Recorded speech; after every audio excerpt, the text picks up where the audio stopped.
ራሳቸውን እንደ መካከለኛ አድርገው ይቆጥሩና ነገር ግን ተግባራቸውን ስታይ ሁሉ ጊዜ የሆነ ውዝግብ በተነሳ ቁጥር ለሐቅ በመወገን ፋንታ መሃል ሰፍረው አስተራቂ ለመሆን ወይም ደግሞ ሁለቱን ለማቀራረብ ይሞክራሉ።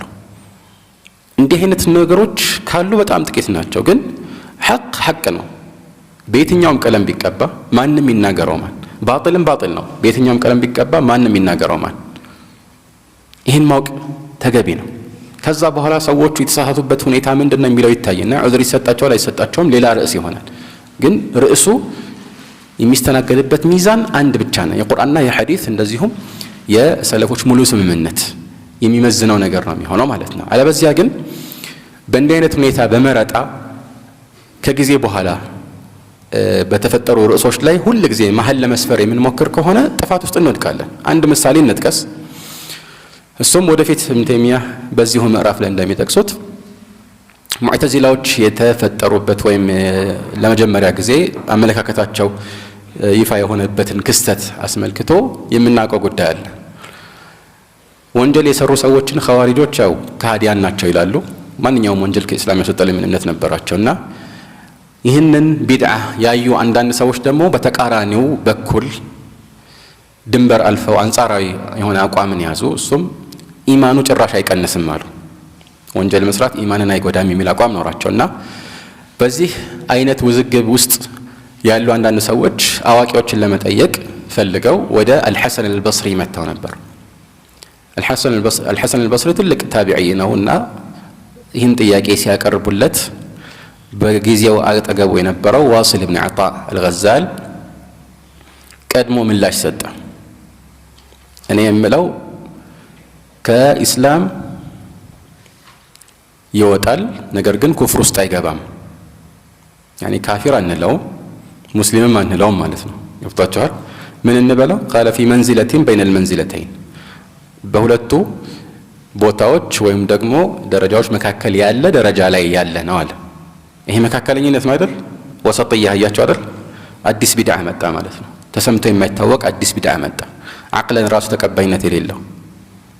ስለዚህ እንዲህ አይነት አቋም የሚያስኬድ አይደለም። ይሄ አይደለም ወሰጥያ። ወሰጥያ ማለት በትክክል ቁርአንና ሐዲስን ብትከተል ስለሌሎች እኮ አላህ አይጠይቅም። ወላ ተስአሉ عن اصحاب الجحيم ብሎ የለ ስለ ጥፋተኞች አትጠየቅምና እነሱን ረስተሃቸው አንተ በትክክል የቁርአንና የሐዲስን መመሪያ በሰለፎች ግንዛቤ ከተከተልክ አንተ ወሰጥ ነህ። ይሄ ወሰጥያ መጀመሪያም የነበረው ሐቅ ነውና ማለት ነው። እና ከዚህ አንፃር ይህንን ወሰጥያ በቁርአንና በሐዲስ ጥላ ስር ከያዝከው ትክክለኛ ወሰጥያ ይሆናል። ካልሆነ ግን ወደ ጥፋት መምራቱ አይቀርም ማለት ነውና ካለው ተጨባጭ አንፃር ግን ስትመለከት በትክክልም መካከል ላይ ነው ያሉት አህሉ ሱና። ለምን ሰዎች ወደ ግራና ወደ ቀኝ እያፈነገጡ ስለሄደ ማለት ነው። እናም ይህ ደግሞ አንድ የሸይጣን ተንኮል ነው። ሰዎችን ሸይጣን የሚጎተጉተው እንደ ዝንባሌያቸው ሁኔታ ነው። ዝንባሌያቸውን አይተው ወደ ተዘነበሉበት ይገፋቸዋል ማለት ነው። كما قال بعض السلف ما أمر الله بشيء أو بأمر إلا وللشيطان فيه نزغتان إما إلى غلو وإما إلى تقصير ولا يبالي بأيهما ظفر.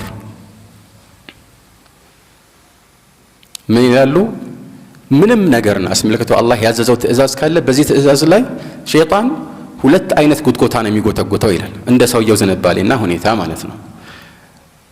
ወይ ወደ ዳተኝነትና አላህ ያዘዘውን ከመፈጸም ወደ ኋላ ወደ መንሸራተት፣ ወይ ደግሞ ያንን በመፈጸም ስያሜ ድንበር ወደ ማለፍ የሰውየውን ዝንባሌ አይቶ ወደ ተዘነበለበት ይገፋል እና ደንታ የለውም አሉ። የትኛውንም ጥፋት ብትሰራ ሸይጣን ደስተኛ ነው።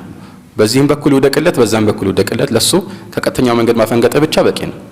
ከዚህ አንፃር ነው ትክክለኛው አቋም ሁሌ መካከለኝነት የሚንጸባረቅበት እና በየትኛውም ርዕስ ላይ ሳይቸኩል አንድ ሰው መካከለኝነትን ቁርአንና ከሐዲስ የተወሰደውን እውነተኛ መካከለኝነትን መያዙ ሁሉ ጊዜ የሚያስመሰግነው ነው የሚሆነው ማለት ነው። ወላ ተግሉ ፊ ሸይኢን ሚነል አምሪ ወቅተሲድ